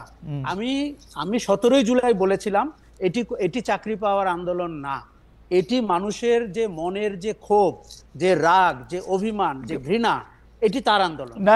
অ্যাবসলিউটলি। কিন্তু ডক্টর ইউনূস ক্লিন্টন ফাউন্ডেশনে গিয়ে আমি জাতিসংঘে বলছিলাম ভুলে, হচ্ছে মাস্টার মাইন্ড, এটা আমরা একটা মেটিকুলাস ডিজাইনের মধ্যে থেকে ওরা পেছন দিতে করছে বলে টেলে। ওরা কিন্তু প্রথমে এরকম ছিল না। এটা ডক্টর ইউনূসের এটা জবাব দিতে হবে যে উনি যে আইসা এদেরকে শত্রু বানায় দিল। আসলেই। আমি আমি সেই দিন থেকে ওনার সমালোচনা করেছি, যেই দিন উনি সরলীকরণ করেছেন, ডক্টর ইউনূস। এবং উনি কিন্তু এই বাচ্চাদেরকে এই আন্দোলনকারীদের শত্রু বানাইছে, সবার এই বিএনপি শত্রু বানাইছে, যখন সবার শত্রু বানাইছে। ওয়েস্টার্ন, আপনি আমেরিকাতে থাকেন, পশ্চিমা বিশ্বে কিছু শব্দ ইউজ করা হয়, রকস্টার, মাস্টার মাইন্ড। এখনো পশ্চিমা অডিয়েন্সকে এক শব্দে বলতে আপনি অনেক সময় কার্যকর, কিন্তু এইটার যে রাজনৈতিক এফেক্ট, এইটার যে সামাজিক এফেক্ট, এটা ওনার ভাবা উচিত ছিল। মাস্টার মাইন্ড ওনার বলা উচিত ছিল না। ছাত্ররা তার নিয়োগকর্তা। এখন এটি বলে আপনি জানেন, আমরা যদি ভবিষ্যৎ দ্রষ্টা হই, ভবিষ্যতে যে উনি কত বেকায়দায় পড়তে যাচ্ছেন। এবং মানে আমি মনে করি এই সরলীকরণ আওয়ামী লীগ যেরকম একভাবে করছে, অন্তর্বর্তী সরকার প্রধান এবং তার উপদেষ্টারা আরেকভাবে করছে, এবং এখানে সবাই ঘোলা পানিতে মাছ শিকার করতে চাচ্ছে। দূর থেকে সেই জনগণ তাকিয়ে দেখছে যে ভাই, আমার যে ছেলে মারা গেল, আমার যে 30,000 আহত হলো, কেউ পা হারালো, কেউ চোখ হারালো, আমরা এই নাটক দেখার জন্য, সার্কাস দেখার জন্য। অনেক ধন্যবাদ আশরাফ ভাই। আমরা একটু রিপন ভাইয়ের কাছে যাই। রিপন ভাই, অনেকগুলি প্রশ্ন জমা হয়েছে। একটা প্রশ্ন হচ্ছে যে আওয়ামী লীগের কায়দায় বা আওয়ামী লীগের গড়ে তোলা এই 16-17 বছরের ছাঁচেই বিএনপি নিজেকে দেখতে চায় কিনা, বিএনপি নিজেকে দেখতে চায় কিনা, এরকম একটা অবস্থায়। বিশেষ করে আজকের একটি ঘটনা আপনাকে আমি স্মরণ করিয়ে দিতে চাই, সেটা হচ্ছে যে আমাদের সবার প্রিয় ইশরাক হোসেনকে মেয়র পদে নির্বাচিত করা হয়েছে, বা আদালত বলেছেন যে উনিই মেয়র হতে পারেন, এবং তিনি হয়তো মেয়র হয়েও যাবেন, হয়ে গেছেন এতক্ষণে। মানে সেই ব্যাপারটা কি আসলে আপনারা খুব ভালো একটা নজির স্থাপন করলেন? সেই হিসাবে আগামীকাল যদি আমরা দেখি যে 2018 সালে বিএনপি 300 জন নির্বাচন অংশগ্রহণ করেছিল, সেটি একটি রাতের ভোটে নির্বাচন হয়েছিল, যারা যারা এখানে সেকেন্ড হয়েছে, থার্ড হয়েছে, তারাই আসলে এমপি হবে, কয়ে বিএনপি আসলে 300 জন এমপিও পেয়ে গেল, 290 জন, এবং ক্ষমতায় বসে গেল, এরকমটাও আসলে হইতে পারবে কিনা? আপনারা ওরকমই চান কিনা? এবং আপনারা যখন নির্বাচনের কথা বলেন, তখনও আপনাদের একটাই চাওয়া থাকে কিনা কোনো মতে? গণভবনে তো আর এখন আপনারা থাকবেন না, গণভবন কিরকম জানি হয়ে গেছে, অন্য মানে প্রধানমন্ত্রী ভবনে গিয়ে আপনি বসবেন, তখন আপনি দেশে আসবেন, এবং তখন আপনি অন্য কথাগুলি বিবেচনা করবেন। ধন্যবাদ আপনাকে। আসলে আপনি যে কথাগুলো বলছিলেন, মনে হচ্ছে যেন বিএনপি চাইলেই আপনার মেয়র হওয়া যাবে, বা এটা বিষয়টা এরকম না। ইশরাক, আমি আজকে পত্রিকায় নিউজটা যেটা দেখলাম, সেটা হচ্ছে ইশরাক তার নির্বাচনের আপনার ব্যর্থ হয়েছে এই মর্মে তিনি আদালতে করেছিলেন, মামলা করেছিলেন। তো সেই মামলারই আপনার একটা মানে আউটকাম হলো আপনার আজকের এই মানে কোর্টের রায়। এখন এটা তো কোর্টের বিষয়, এটা তো আসলে দলের বিষয় না। দল তো এমন কোনো ডেমনস্ট্রেশন করেনি যে আমাদের যারা মানে নির্বাচনে অংশ নিয়েছিল তাদেরকে বিজয়ী ঘোষণা করতে হবে। এটা তো ইলেকশন কমিশন বিজয়ী ঘোষণা করেনি, ইট ইজ দ্য কোর্ট আপনার মানে সেই মামলাটির আপনার রায় দিয়েছে। চট্টগ্রামে রায় দিয়েছে, এখন মানে সেটা কোর্টই দিয়েছে, তাই না? এখন আপনি এই কোর্টের রায়ের বিবেচনা বোধ অথবা এটাকে আপনি যে ব্যাখ্যা আপনি দিতে পারেন সেটা আলাদা কথা। আমি যে ব্যাখ্যা দিতে পারি সেই ব্যাখ্যা হচ্ছে বিএনপি অলরেডি ইন পাওয়ার, এবং বিএনপির বাইরে এখন কিছু নাই বাংলাদেশে। ইলেকশন হইলে বিএনপি 290 সিট নিয়ে আওয়ামী লীগ যেভাবে দেশ শাসন করছে এইভাবেই দেশ শাসন করবে না। বিএনপি ইলেকশন হলে বিএনপি পাওয়ারে, যদি আল্লাহর হুকুম থাকে, আমি সবসময় একজন বিশ্বাসী মুসলমান হিসেবে আমি মনে করি যে আল্লাহর হুকুম যদি থাকে, তাই না, মানে মানে রাজ্য ক্ষমতা এগুলো সবই তো আল্লাহর হুকুমের বাইরে কিছু হয় না, এটা আমি গভীরভাবে বিশ্বাস করি। এবং আল্লাহর হুকুম যদি থাকে, আল্লাহ যদি চান, নিশ্চয়ই আপনার জনগণ ভোট দিলে বিএনপি নির্বাচিত হবে, ক্ষমতায় মানে দায়িত্ব রাষ্ট্র পরিচালনা করবে। কিন্তু আপনার 290-280 এত ব্রুট মেজরিটি বিএনপি ক্ষমতায় যেতে চায় না, নিঃসন্দেহে না। আপনাকে আরেকটা কথা আমি বলি, বাংলাদেশে মানে আপনার একটা ক্রেডিবল আপনার মানে ডেমোক্রেটিক প্র্যাকটিস থাকুক, একটা জবাবদিহিতা থাকুক। আমরা কোন সংস্কারটা চাই? বিএনপি কিন্তু বারবার একটা কথা বলছে যে আমরা ভোটের জন্য একটা সরকারকে জবাবদিহি করার জন্য, রাষ্ট্রের নিরাপত্তা সংহত করার জন্য যেই আপনার সংস্কারগুলো এসেনশিয়াল, সেই সংস্কারগুলো নিয়ে আমরা আগাই, যে সংস্কারগুলো আপনার পরবর্তীতে গভর্নমেন্ট হিসেবে আপনি করতে পারবেন। এখন আপনার কথার কথা, আপনি ক্লাসে পাঠ্য বই আপনি বাংলা ভাষায় মানে করবেন না সব ইংরেজি ভাষায় পড়াবেন, এটা তো এখন সংস্কারের মুখ্য বিষয় না। আপনার এই যে বারবার ফ্যাসিস্ট সরকার কেন আছে? Because due to election. এরা ইলেকশন তোয়াক্কা করেনি। ইলেকশন কথাটা শুনলে তাদেরই গায়ে আগুন জ্বলবে যারা জীবনে ইলেক্টেড হইতে পারবে না, নির্বাচনের মধ্যে ক্ষমতা যাওয়ার কোনো সুযোগ নাই। রিসেন্টলি আপনি আরেকটা দেখবেন, কথা কথা বলছেন, যেটা আমার পার্টি এটা ভিন্ন মত পোষণ করেছে, সেটা হচ্ছে সংখ্যানুপাতে মানে আপনার মানে ইয়ে চাই, কি বলে মানে নির্বাচন আচ্ছা রিপন ভাই চাই। একটা হাইপোথেটিক্যাল প্রশ্ন করি, ধরেন আজকে থেকে 1 বছর পরে নির্বাচন হইলো, তো 1 বছর পরে নির্বাচন হইলে আপনারা কি এনসিপি রে ভয় পান যে এনসিপি একটু এখন কিছু আসন পাইলে ওই সময় আরেকটু বেশি আসন পাবে, এরকম মনে করেন? না না না, আমি আদৌ তা মনে করি, আমি ব্যক্তিগতভাবে আমি আদৌ তা মনে করি না, এবং আমার দলও তা মনে করে না। তাহলে আর আপনারা ইলেকশনটা তাড়াতাড়ি করার প্রেসারটা কেন দিচ্ছেন? ইলেকশনটা তাড়াতাড়ি করার প্রেশার দিচ্ছ যে কথাটা বলে, এটা তো একটা নির্বাচনী সূত্র। গণঅভ্যুত্থান যে আপনি আশরাফ কায়সার বলেছেন, আপনি বলেছেন একটা দীর্ঘ, আমরা বলবো কিন্তু বিএনপি দেখেন স্টেক হোল্ডার, বিএনপি কেন বলবে? বিএনপি ওয়েট করবে যখন ইলেকশন হবে তখন ইলেকশন হবে, আমরা বলবো ইলেকশন না না, অনির্বাচিত সরকার যতদিন ক্ষমতা থাকবে ততদিন এখানে ষড়যন্ত্র থাকতে পারে। এই যে গত 3-4 দিন বাংলাদেশের যে গুজবের ফ্যাক্টরিতে পরিণত হয়েছিল এই জরুরি অবস্থা। রিপন ভাই আপনি আমার থেকে অনেক ভালো জানেন, আপনি গুজবের ফ্যাক্টরির কথা বলতেছেন। আমরা কি দেখতেছি? আমরা দেখতেছি শাহাদাত সাহেব চট্টগ্রামে মেয়র হয়েছে, ইশাক সাহেব ঢাকায় মেয়র হয়েছে, অ্যাটর্নি জেনারেল আপনাদের লোক, আইন আদালতে গিয়ে তারেক সাহেবের সব মামলা তুলে নেওয়া হয়েছে বা খালাস হয়ে গেছে, বেগম জিয়ার মামলা পরের দিন খালাস হয়ে গেছে। সেক্রেটারি যারাই প্রশ্ন করি, আমি তো কিছুদিন সরকারি চাকরি করছি জানি, যারাই প্রশ্ন করি সে নিজের প্রথমে বলে না যে ভাই তোমার সাথে বিএনপির কোন লিডারের কথা হলে তুমি কিন্তু বললো আমি কিন্তু বিএনপির লোক। এই সিস্টেমটা তো ভাঙতে হবে। কেন তাকে বলতো সে বিএনপির লোক? আমি তো বারবার, আমি তো রাজনীতি করি, আমি যখন আমার এলাকায় যাই, I met my SP, DC, আপনার ইউনো, তাদেরকে মিট করছি। আমি একটা কথা বলতাম যে প্রজাতন্ত্রের কর্মকর্তা হিসেবে আপনি কখনই বিএনপির লোক আপনার পরিচয় দেওয়ার দরকার নেই। যেমন আপনি আওয়ামী লীগের লোক পরিচয় যদি দিয়ে থাকেন, সেটাকে যেমন আমরা মানে অন্যায্য মনে করছি, সমালোচনা করছি, একইভাবে আপনি কখনো বিএনপির লোক হিসেবে পরিচয় দেবেন, সেটাকেও কিন্তু আমরা সমালোচনা করব, নিন্দা করব, এবং আমরা এটাকে মোটেই প্রশ্রয় দেব না। আপনার প্রজাতন্ত্রের মানে কর্মকর্তা থাকুন, তাতে বরং আপনি রেসপেক্ট পাবেন। আপনার পোশাকের মর্যাদা, আমি পুলিশ অফিসারকে বলেছি, আপনার পোশাকটাকে তো আমরা শ্রদ্ধা করি, শ্রদ্ধা করতে চাই, আপনাকে কোনো বিশেষ অনুগত। রিপন ভাই আপনারা যখন এখন আপনাদের মানে ঢাকার বাইরে যান, তখন পুলিশের কর্তার বা প্রশাসনিক কর্তার ব্যবহার আপনাদের প্রতি অনেক পাল্টাইছে না? আমার যেহেতু আগে প্রশাসনের কর্মকর্তাদের সাথে আমার মিট করার কোনো সুযোগ ছিল না, কারণ তারা আপনাকে খুঁজতো রাষ্ট্রীয় অতিথিশালায় নেওয়ার জন্য। রাষ্ট্রীয় টিচার। তবে তবে বর্তমানে আমি আমার নিজ জেলার কথা বলতে পারি, নিজ জেলা স্বাভাবিক আমার এলাকার আইন শৃঙ্খলা পরিস্থিতির কথা বলেন, হ্যাঁ, আমি নানা কারণে যখন আমি বলি তাদেরকে স্ট্রেট কাট বলি যে আমাদের দলের তরফ থেকে, এবং এটাও বলেছে যে আমার দলের কোনো কর্মী যদি দলের পরিচয় দিয়ে কোনো লোক যদি আমার দলের পরিচয় দিয়ে যদি কোনো অন্যায়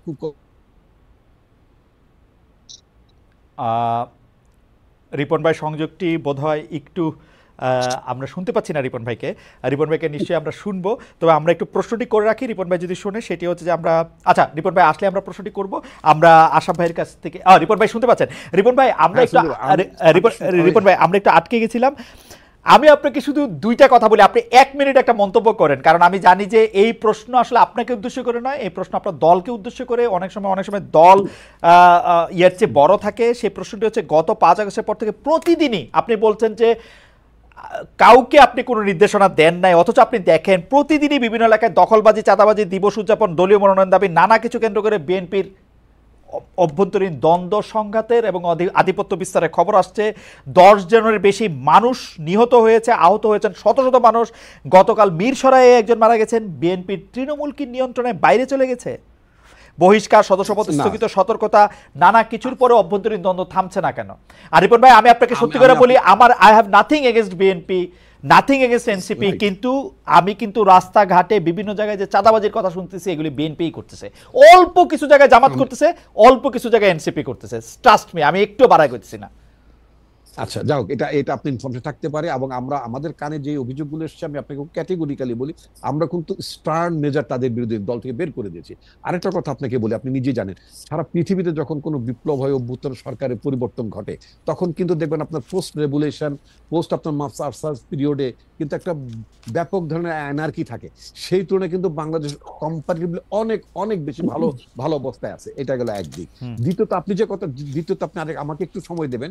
দ্বিতীয়ত আপনি একটা কথা বলেছেন, এই যে বিএনপি একেবারে ক্ষমতার দ্বার প্রান্তে, ক্ষমতায় এসে যাচ্ছে ইত্যাদি ইত্যাদি যে কথাগুলো বললেন, এটা গ্রামের নানা জায়গায় মানুষের মধ্যে, কর্মীদের মধ্যে, নেতাদের মধ্যে এই ধরনের ফিলিংস থাকতে পারে।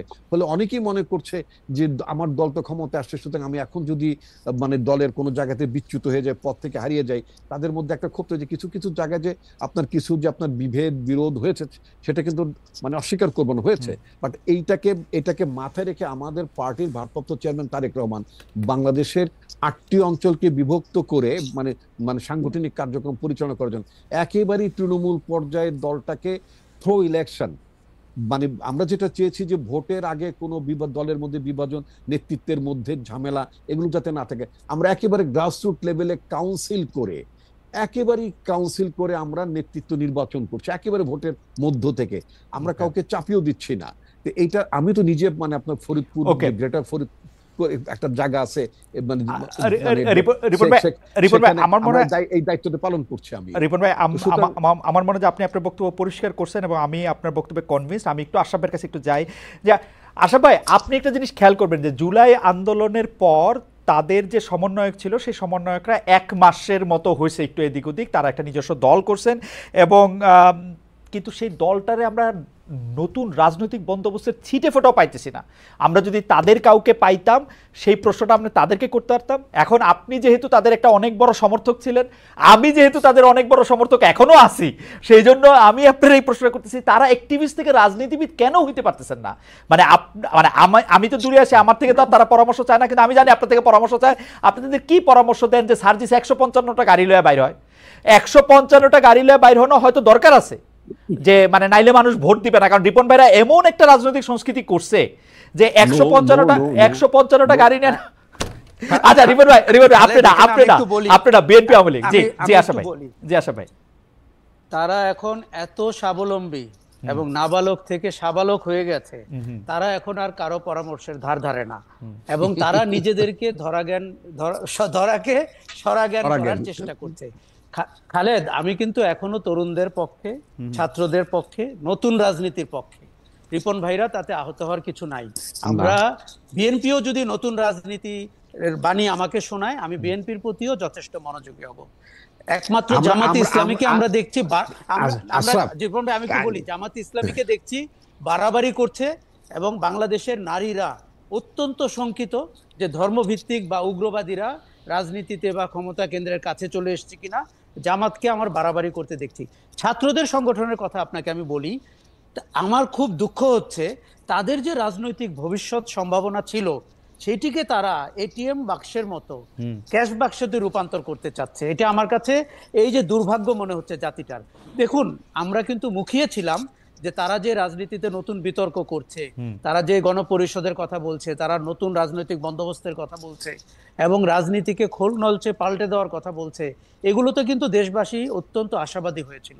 কিন্তু আপনি যখন 150টা গাড়ি নিয়ে যান, আপনি যখন বিভিন্ন ইন্ডাস্ট্রিয়াল গ্রুপের থেকে টাকা নেন বলে অভিযোগ হয়, আপনার অফিস বিল্ডিং দেখে যখন মানুষের সন্দেহ হয় ওই বিল্ডিং এর মালিক কে এবং এর ভাড়া কে দেয়, এবং আপনার জীবনযাপনে যখন রিক্সা থেকে আপনি 4 হুইলারে চলে যান, এরা কি বোঝেন না যে মানুষ আসলে এবং ইন্টারকনে যখন ইফতারি করে না কিন্তু কিন্তু আশা ভাই, ওদের যে সবচেয়ে বড় নেতা নাহিদ সাহেবরে তো আবার আমরা দেখলাম বাসে করে যাইতেছেন। মানে আমরা কি 1-2 নেতারে দিয়ে আসলে বিবেচনা করতে থাকবো? মানে আমরাই বা ওদের কিরকম ভাবে বিবেচনা করব? মানে ওরা তো আমি আপনাকে বলি না, প্রথম কথা 1-2 নেতা দিয়ে অতীতে আমরা বিবেচনা করে ভুল করেছি। দেখুন, আমাদেরকে সংগঠনকে দেখতে হবে, সংগঠনের রাজনীতিটা কি দেখতে হবে, এবং সেই রাজনীতিটা জনগণের কাছে কিভাবে ডেলিভার্ড হয় সেটা দেখতে হবে। এখন নাহিদ একটা সিম্পল লুকিং শার্ট পরে রিক্সায় করে, ভ্যান গাড়িতে করে বাসায় গেল, এটা কিন্তু একটা স্ট্যান্ডবাজির মতো তখন মনে হবে। যদি পুরো সংগঠনটাকে আপনি দেখেন, দেখুন বিএনপি, জামাত এবং জাতীয় নাগরিক পার্টি সবাই কনভেনশনাল রাজনীতি করে ভোট করে পাওয়ারে যেতে চাচ্ছে। এইটাই হচ্ছে দুর্ভাগ্যটা। আপনার তো নতুন রাজনৈতিক বন্দোবস্ত হওয়ার কথা।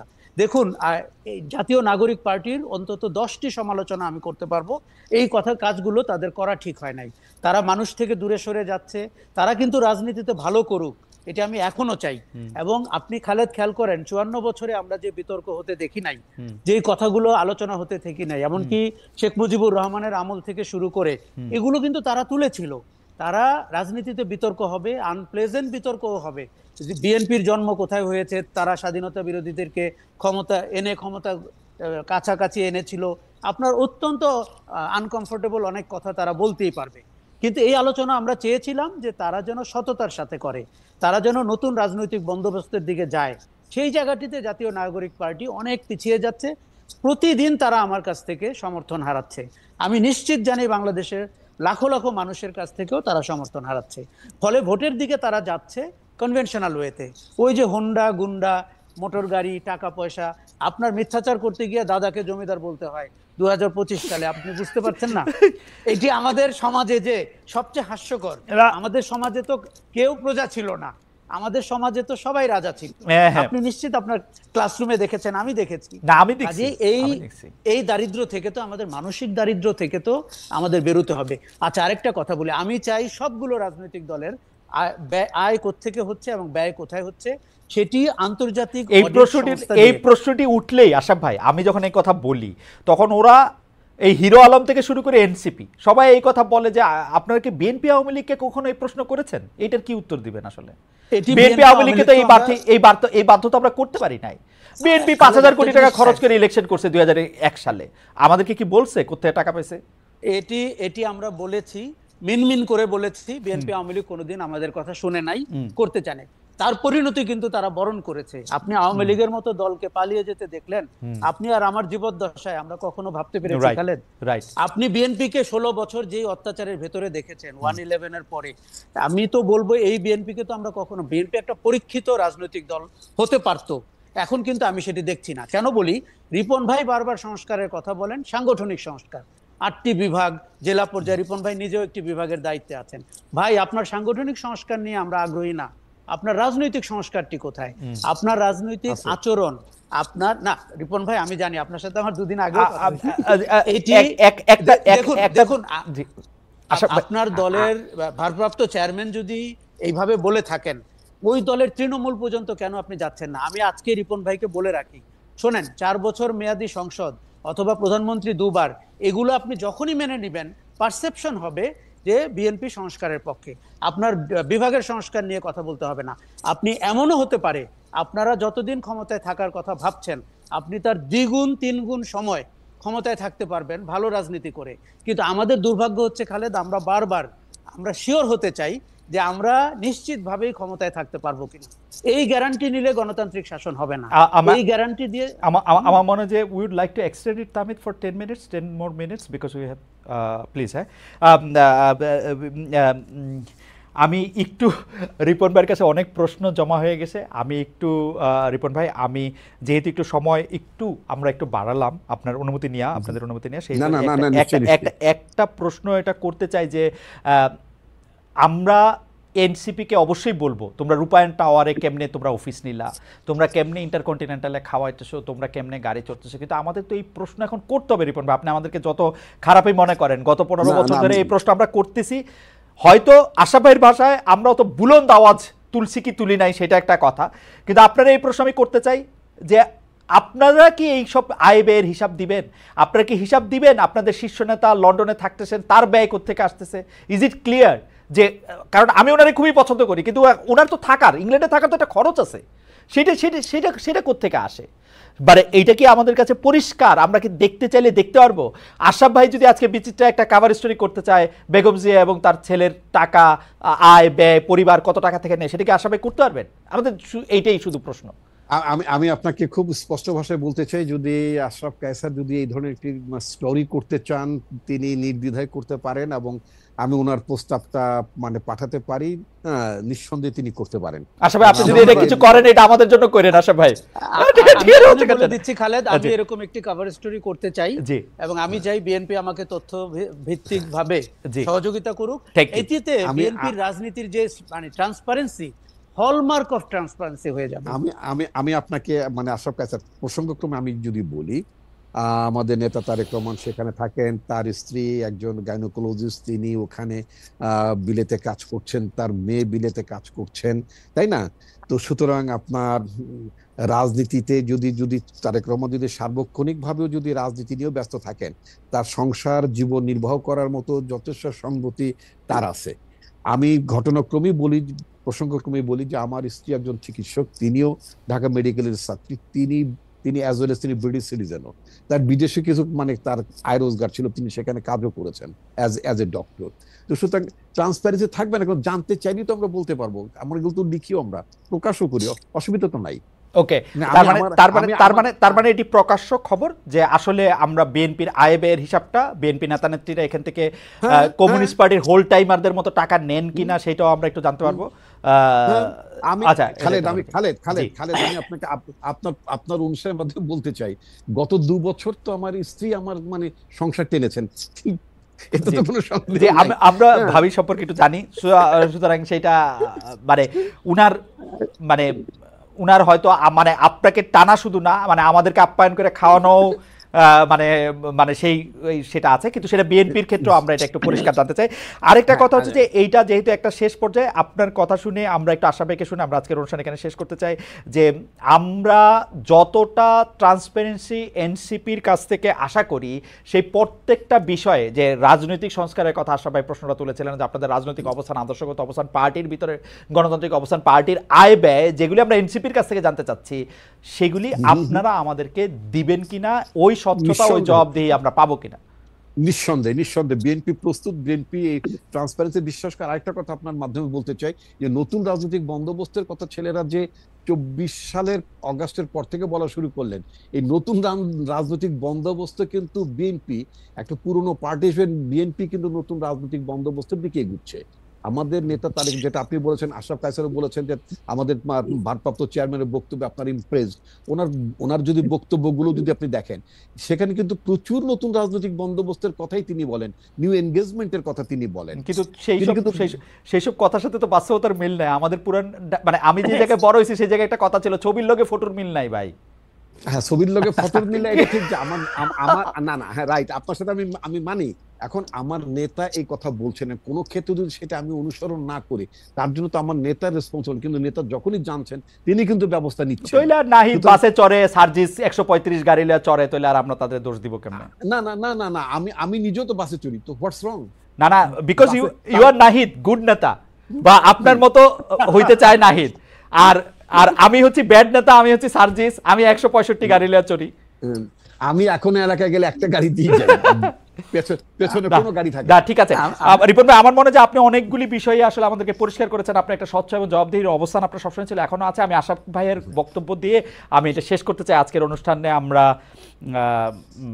অনেক বিষয়গুলি খোলামেলা আলোচনা চাই। আশরাফ ভাই যদি এখন একটু কনক্লুডিং। ইতিহাস আমাদেরকে একটা বড় সুযোগ দিয়েছে আমাদের পুরো রাজনীতিকে রিব্র্যান্ডিং করার। হাসিনা পালিয়ে গেছে, এটা অতীত। আওয়ামী লীগকে মাইন্ডসেট থেকে না দেখে বাস্তবতায় দেখলাম সেটি আমাদের জীবন থেকে বেরিয়ে গেছে। দেখুন, বিএনপি মতো দল বা জাতীয় নাগরিক পার্টি রিব্র্যান্ডিং বলতে আমি কিন্তু পলিটিক্স ইটসেলফকে রিব্র্যান্ডিং করার কথা বলছি। শোনেন, এখন রাজনীতি বলে বাজারে আমরা যেটি দেখি সেটি অপরাজনীতি। এটি দলগুলোকে মেনে নিতে হবে। এটি হচ্ছে চর দখলের রাজনীতি, মাস্তানির রাজনীতি, টাকা খাওয়ার রাজনীতি। এখন মানুষ এই রাজনীতিকে বিদায় দিয়েছে, নো বলেছে। আপনি সেই রাজনীতি নিয়ে এখনো 7 মাস ধরে বসে আছেন। এবং আশা ভাই আমি মাঝখানে শুধু একটা কথা বলি। আপনি দেখেন, মোহাম্মদ আসুজ্জামান উনি বলছেন আওয়ামী লীগের আয় ব্যয়ের হিসাব নিয়মিতভাবে থার্ড পার্টি অডিট হয়ে থাকে এবং নির্বাচন কমিশনে জমা দেওয়া হয়। খালেদ মহিউদ্দিন মিথ্যা বলছেন কেন? আমি সাংবাদিক হিসেবে দেখছি বাংলাদেশ আওয়ামী লীগের প্রত্যেকটা সংসদ সদস্য, প্রত্যেকটা আমি বাড়ায় কইলাম, ধরেন 99.99% সংসদ সদস্য 1 কোটি টাকা থেকে তাদের 100 কোটি টাকা হয়েছে। তাদের কেউ মাছের ব্যবসা করছেন, কেউ ফুলকপি লাগাইছেন, কেউ বাঁশ কিনছেন, কেউ জানি কি কি করছেন, সেগুলির ব্যাখ্যা আছে। 1 কোটি থেকে 100 কোটি টাকা এগুলি নাকি নিয়মিত হিসাব করা হয় এবং এটা বলা হয়। আপনি বলতেছিলেন যে রাজনীতিগুলিকে প্রত্যাখ্যান করা হয়েছে। আমার কাছে তো মনে হয় বিএনপি এটা তো ওয়েট করতেছে এটার জন্য। আমাদের এইসব লোকগুলো মূলত দলদাস অথবা দলান্ধ, এবং তারা কিন্তু মুক্ত মনে, খোলা চোখে, খালি চোখে পৃথিবীকে দেখে অভ্যস্ত না। কাজেই দল বিএনপির জন্য, দেখুন বারবার কেন বিএনপির নাম বলছি, কেন এই যে ইতিহাসে সুযোগ পেয়েছে দলটি তার ক্লিনজিং করার, তার দূষিত রক্ত বের করে দিয়ে তার সঞ্চালনে নতুন রক্ত ঢোকানোর, এটি যদি সে 7 মাসে না নিয়ে থাকে, আগামী 10 মাসে না নিয়ে থাকে, এর জন্য যে প্রায়শ্চিত্ত বিএনপি করবে সেটির আপনি আর আমি যদি বেঁচে থাকি আমরা দেখব। জাতীয় নাগরিক পার্টি, আপনি বাংলাদেশের ইতিহাসে মানে জাসদের জন্মের পরে এই প্রথম কোন দল মাঠ থেকে উঠে এসছে। আমি সেই দিন মানিক মিয়া এভিনিউতে তাদের অনুষ্ঠানে গিয়েছিলাম, আত্মপ্রকাশ অনুষ্ঠানে। একটা জিনিস আমার কিন্তু মনে হয়েছে যে এই যে 1500 মানুষ মারা গেছে, 30,000 মানুষ আহত হয়েছে, এদের দায় কিন্তু নাহিদের ঘাড়ে। এরা কিন্তু ওই দিন অনুষ্ঠানের সম্মুখভাবে আমার পাশেই ছিল। আমরা কিন্তু বড় দলগুলোকে এদের দায় নিতে দেখছি না। কিন্তু কাজে কেন কিন্তু আমি এই আশরাফ ভাই দলটিকে কিন্তু আশরাফ ভাই এই মৃত্যুর, এই দুর্ঘটনার, এই আত্মত্যাগের দায় কি আমাদের সবারই নেওয়া উচিত না? ওদের ঘাড়েই আমরা না না সবকিছু চাপাই দিব? আমি না, না, আমি দুঃখের সাথে আমি কথাটা আমি আমি বলছি। তো আমি তো আমি একটু আমি তো বলি জানতে খালেদ, চাচ্ছি। আচ্ছা, আমাদের প্রত্যেকের নেওয়ার কথা, বাংলাদেশের নেওয়ার কথা। বাস্তবতা তো সেটা না। আমরা এখন ভোটের মাঠে নেমে গেছি, আমরা চর দখল করছি। সেই সচিবালয়ে গেলে আপনি দেখবেন যে কোন সব লোকগুলো আবার ফিরে এসেছে প্রশাসনে, সেই কালপ্রিটরা ফিরে এসেছে। শোনেন, ভুক্তভোগী ছিল না, অন্যায় করা হয়নি, এটি আমি একবারও বলছি না, কিন্তু শেষ পর্যন্ত আমাদের প্রত্যেকের ঘাট থেকে আমরা দায়টি ফেলে দিয়েছি। আমরা যার যার জীবনে ব্যস্ত হয়ে গেছি। আমাদের অন্তর্বর্তী সরকারের উপদেষ্টা থেকে শুরু করে অনেকের মধ্যে আমি অ্যাম্বিশন টের পাচ্ছি। তারা পদ পদবি দখল করেছেন, তারা সারা জীবনে যা করতে পারেননি এখনই তা করে ফেলার চেষ্টা করছেন, এবং আমি বলবো এটি ভয়ঙ্কর। আমার মনে যে শোনেন, আমরা যেহেতু আমি শুধু বলি, আমাদের প্রত্যেকের এই কারণেই কিন্তু অপশাসন আবার ফিরে আসতে পারে, এবং অথবা নতুন যারা শাসক হবেন তারা ওই অপশাসনের প্রতিচ্ছবি হবেন বলে মানুষ ভয় পাচ্ছে। যেহেতু বিএনপির কথা বারবারই আসলো, রিপন ভাই আপনি এইবার তাহলে এটা শেষ কথা বলে দেন 1 মিনিটে, আপনি বলতে চাইছিলেন। না, আপনি যেটা বলছিলেন যে মানে এই দায় বলতে বোঝাচ্ছে যে যারা আপনার 24-এর আন্দোলন যারা মানে শাহাদত বরণ করলেন, পঙ্গুত্ব বরণ করলেন, তাদের দায় এনসিপির কাঁধে শুধু যাবে কেন? বড় রাজনৈতিক দল হিসেবে নিঃসন্দেহে এইটার দায় তো বিএনপির কাঁধেও, তাই না? এবং সমগ্র রাষ্ট্রের আমাদের সবার কাঁধে এর দায় আছে, এবং এই দায় আমাদের সবার শোধও করতে হবে, এটাও সত্য কথা। আমরা যদি সেটা করতে না পারি, তাহলে এই বিপ্লব, এই অভ্যুত্থানের চেতনা যদি মার খায়, তাহলে বাংলাদেশ ভীষণভাবে হোঁচট খাবে। তো আমি বিশ্বাস করি যে বাংলাদেশ নিঃসন্দেহে পিছিয়ে যাবে না, বাংলাদেশ এগিয়ে যাবে, এবং আমাদের নেতা তারেক রহমানের নেতৃত্বে আমরা যে একটা নতুন যে রাজনৈতিক বন্দোবস্তের কথা বিভিন্নভাবে আমরা বলছি, এবং আমরা নিঃসন্দেহে যদি দেশ পরিচালনার দায়িত্ব পাই, আমাদের সম্পর্কে যত নেতিবাচক মানে প্রচারণা হোক না কেন, আর মিডিয়া ট্রায়ালের সম্মুখীন হই না কেন, আমরা নিঃসন্দেহে আমরা অবশ্যই প্রচারণা এবং মিডিয়া ট্রায়াল চলতে থাকবে। রিপন ভাই, আমরা আপনাদেরকে দেখতে থাকবো, আমরা বিবেচনা করতে থাকবো। আশরাফ ভাই আপনাকে অনেক ধন্যবাদ, রিপন ভাই আপনাকে অনেক ধন্যবাদ।